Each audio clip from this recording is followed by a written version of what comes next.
Nesse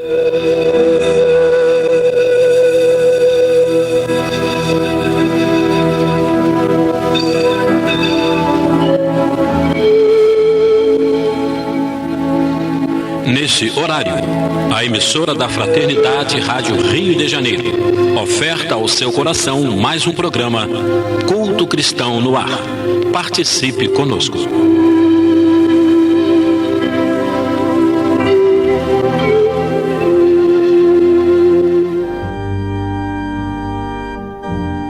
Olá, queridos ouvintes que nos acompanham aqui no programa Culto Cristão no Ar, ou que estão chegando hoje pela primeira vez, sejam bem-vindos. Estamos aqui mais uma vez no nosso compromisso semanal de levar o Evangelho segundo o Espiritismo até os lares, incentivando a prática dessa reunião de estudo, de refazimento das nossas energias e clarificação da nossa residência, da nossa vizinhança. Obrigado pela sua audiência. Hoje estamos aqui eu, João Menezes, meu pai, Lidiane Barreto, e teremos a participação da Cléa Nonato, que fará a leitura da nossa página inicial. Paz a todos. Nós vamos ler do livro Pão Nosso, de Emmanuel, psicografado por Francisco Cândido Xavier. Tua fé. A página é 113. E ele lhe disse: tem bom ânimo, filha, a tua fé te salvou. Vai em paz. Lucas 8:48. É importante observar que o Divino Mestre, após o benefício dispensado, sempre se reporta ao prodígio da fé, patrimônio sublime daqueles que o procuram. Diversas vezes ouvimos-lo na expressiva afirmação: a tua fé te salvou. Doentes do corpo e da alma, depois do alívio ou depois da cura, escutam a frase generosa: é que a vontade e a confiança do homem são poderosos fatores no desenvolvimento e iluminação da vida. O navegante sem rumo e que em nada confia somente poderá atingir algum porto em virtude do jogo das forças sobre as quais se equilibra, desconhecendo, porém, de maneira absoluta, o que lhe possa ocorrer. O enfermo, descrente da ação de todos os remédios, é o primeiro a trabalhar contra a própria segurança. O homem que se mostra desalentado em todas as coisas não deverá aguardar a cooperação útil de coisa alguma. As almas vazias, embalde, reclamam o quinhão de felicidade que o mundo lhes deve. As negações em que perambulam transformam-nas perante a vida em zonas de amortecimento, quais isoladores em eletricidade. Passa corrente vitalizante, mas permanecem insensíveis. Nos empreendimentos e necessidades de teu caminho, não te isoles nas posições negativas. Jesus pode tudo. Teus amigos verdadeiros farão o possível por ti. Contudo, nem o mestre e nem os companheiros realizarão em sentido integral a felicidade que ambicionas, sem o concurso de tua fé, porque também tu és filho do mesmo Deus, com as mesmas possibilidades de elevação. Paz a todos. Assim, Jesus, estamos aqui mais uma vez reunidos dando início ao programa Culto Cristão no Ar, lendo, estudando, meditando nas lições do Teu Evangelho à luz do Espiritismo. Obrigado por essa oportunidade, Senhor. Fica conosco em nossas vidas, nos amparando, nos intuindo para as boas ações. Que possamos ter um bom momento de estudo e todos possam ter também suas vidas, seus lares iluminados. Que assim seja. Nós estamos dando continuidade ao estudo do capítulo 21, que tem como título Falsos Cristos e Falsos Profetas. Então nós estamos já na parte final, que são os comentários de Allan Kardec, e nós vamos estudar os itens 6 e 7. Sendo que o 6 é uma passagem registrada na segunda epístola do evangelista João. E diz então João o seguinte: Meus bens amados, não creais em qualquer espírito, experimentai se os espíritos são de Deus, porquanto muitos falsos profetas se têm levantado no mundo. Então inicia o comentário de Kardec dizendo o seguinte: os fenômenos espíritas, longe de abonarem os falsos cristos e os falsos profetas, como algumas pessoas apraz dizer, golpe mortal desfere neles. Não peçais ao Espiritismo prodígios nem milagres, porquanto eles formalmente declara que os não opera.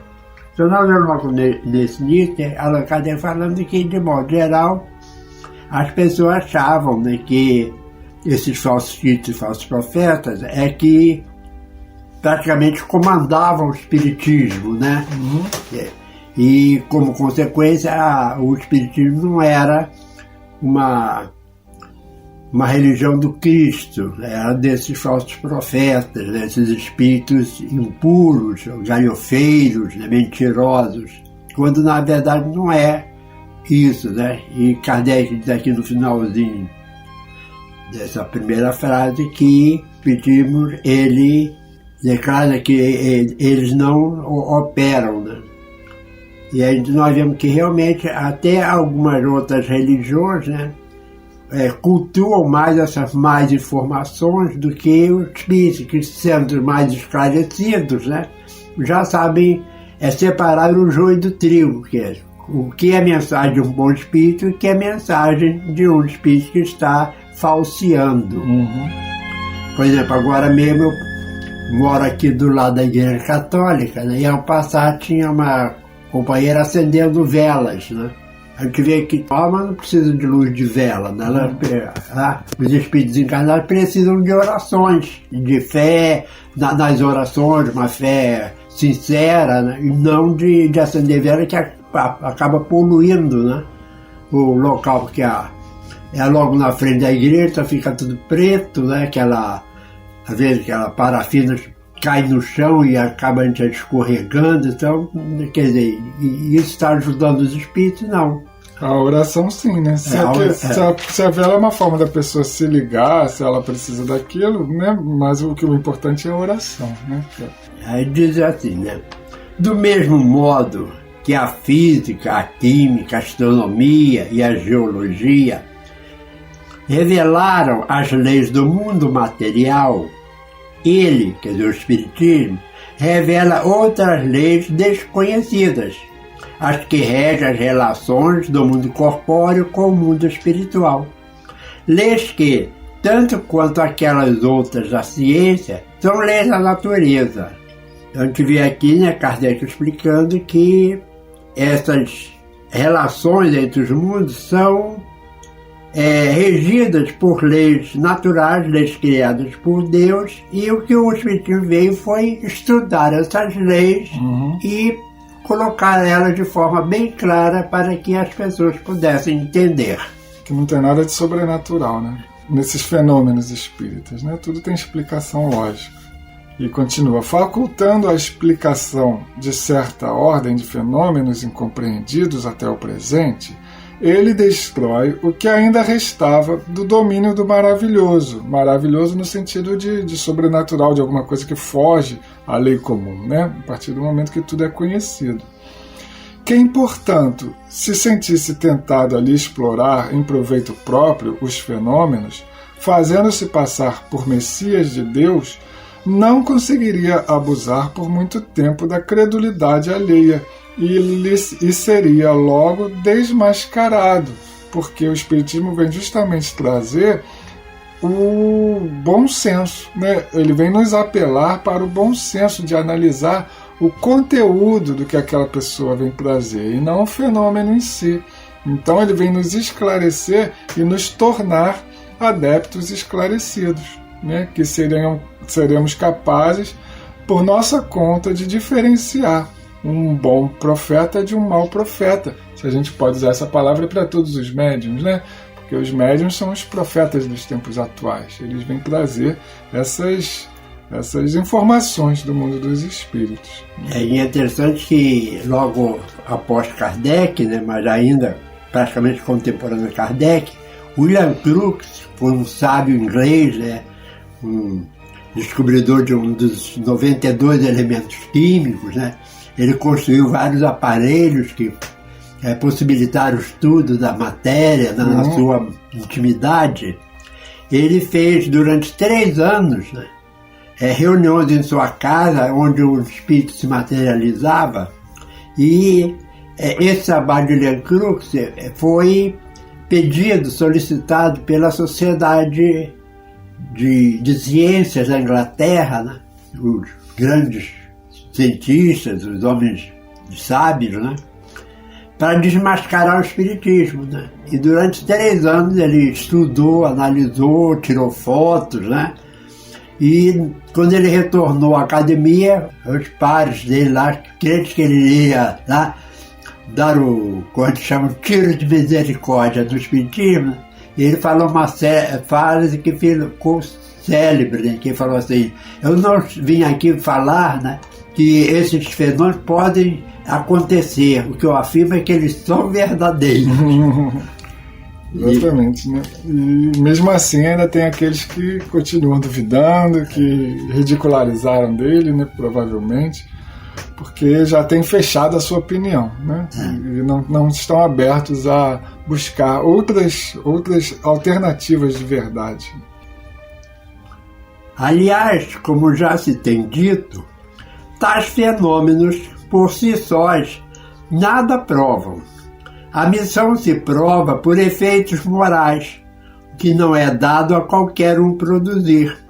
Esse é um dos resultados do desenvolvimento da ciência espírita.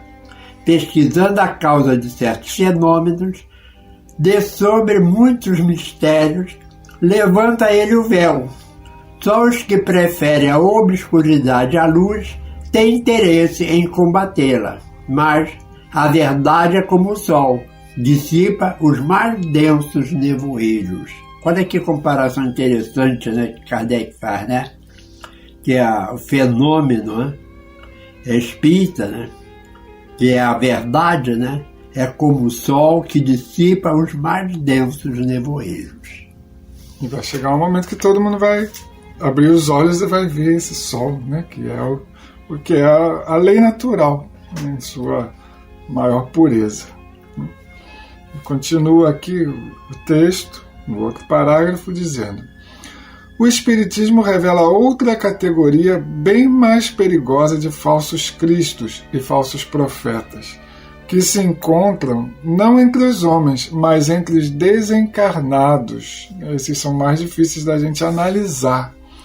A dos espíritos enganadores, hipócritas, orgulhosos e pseudo-sábios, que passaram da terra para a erraticidade, que é o estado do espírito sem o corpo físico, e tomam nomes venerados para, sob a máscara de que se cobrem, facilitarem a aceitação das mais singulares e absurdas ideias. Então, quando a gente não tem a verdadeira identidade dos espíritos, que nós, na maioria dos casos, não os vemos, né? Nem todos nós somos médiuns videntes, Então a gente não tem como atestar a identidade daquele espírito, a não ser pelo que ele está dizendo. Daí a importância do nosso bom senso, da nossa análise crítica do conteúdo da mensagem, para que a gente não aceite esses espíritos que se passam por sábios, se passam por bons, né, e às vezes trazem mensagens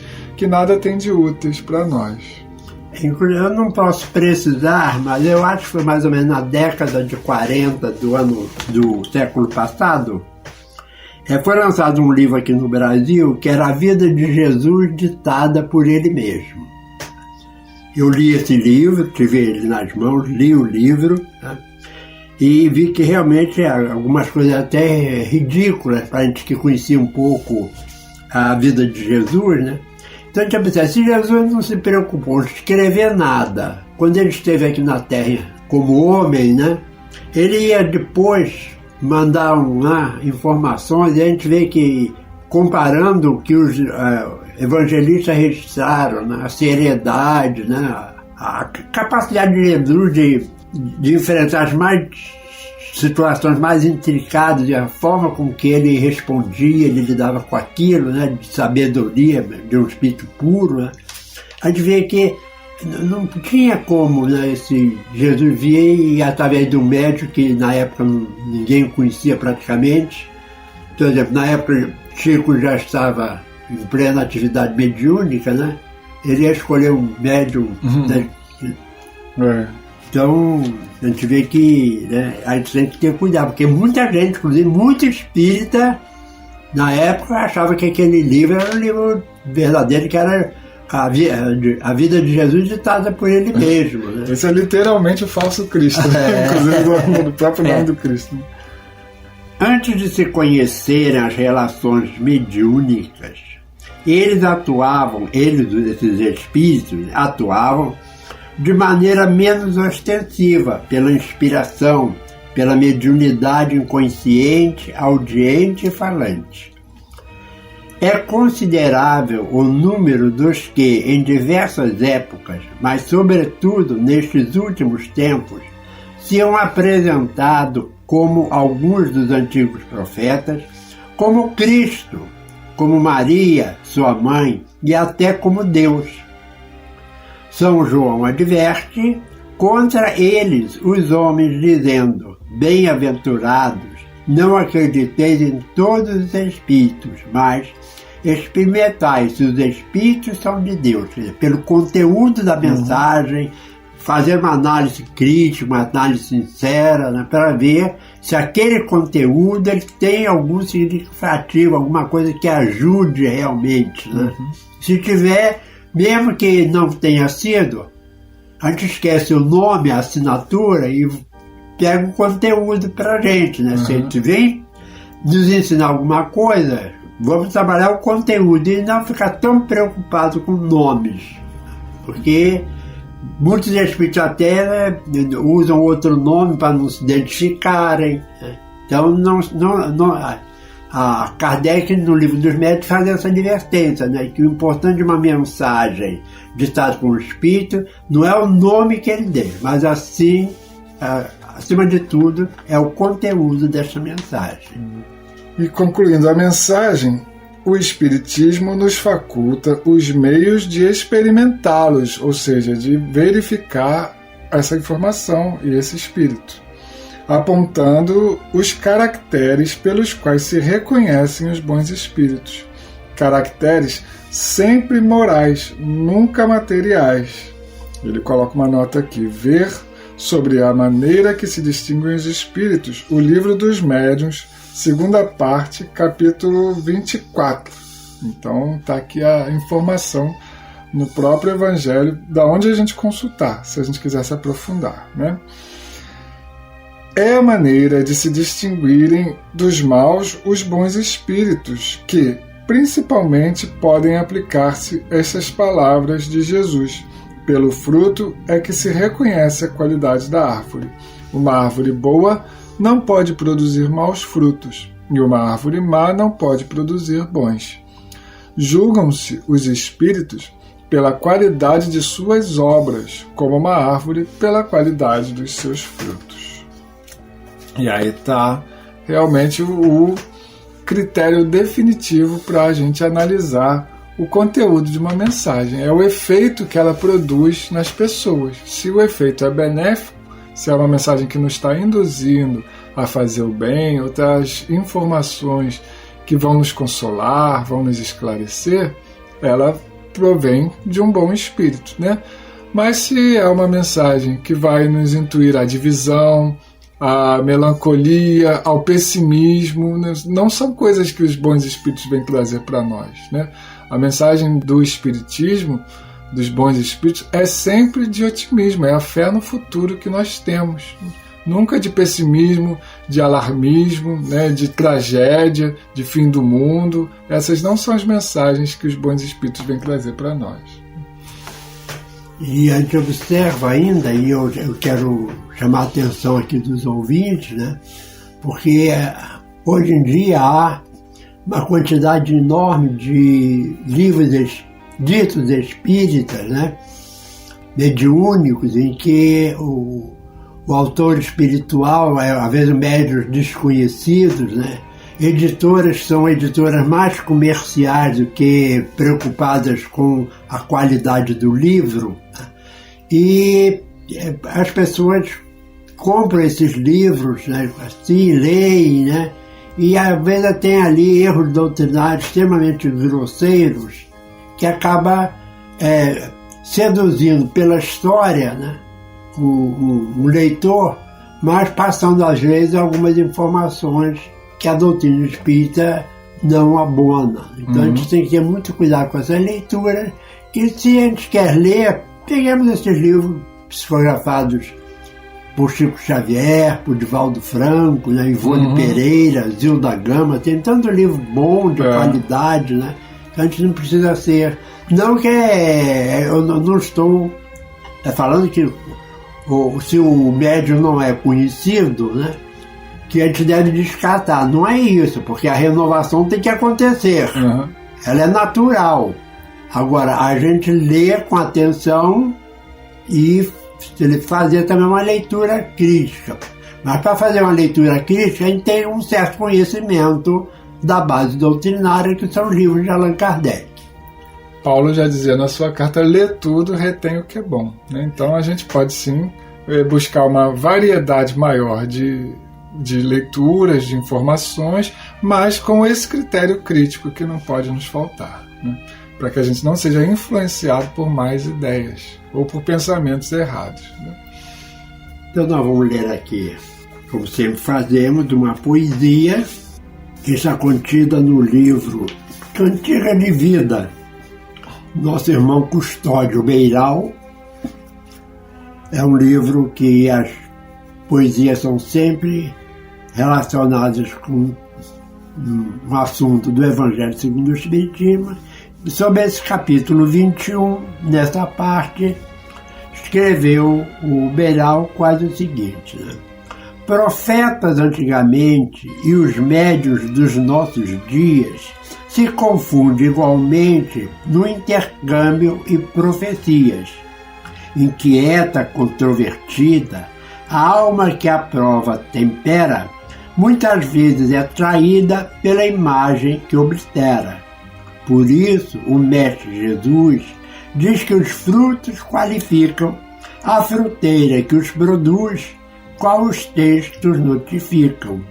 Ademais, convém lembrar que o presente, sem rodeios, é o passado a nos cobrar uso indevido dos meios. Dessa forma, já se vê, qualquer um pode prever o futuro que alguém lê para mãos de quem não quer ver. O espiritismo cristão não come o fruto apressado, conforme ensina João, separa o fruto bichado. E assim, Senhor, nós te agradecemos essa oportunidade de leitura e de reflexão e pedimos, Senhor, pelas nossas vidas, pelos nossos lares, por todos os lares aqui ligados na Rádio Rio de Janeiro, através do rádio, do celular, da internet, de qualquer veículo em que as pessoas possam estar ligadas a esse manancial de boas mensagens que essa rádio vem nos trazendo há mais de 50 anos. Obrigado por tudo, Senhor. Fica conosco, hoje e sempre. Que assim seja. Este foi mais um programa Culto Cristão no Ar, que ofertamos ao seu coração pelas ondas amigas da Rádio Rio de Janeiro. Volte a estar conosco na próxima segunda-feira, nesse mesmo horário.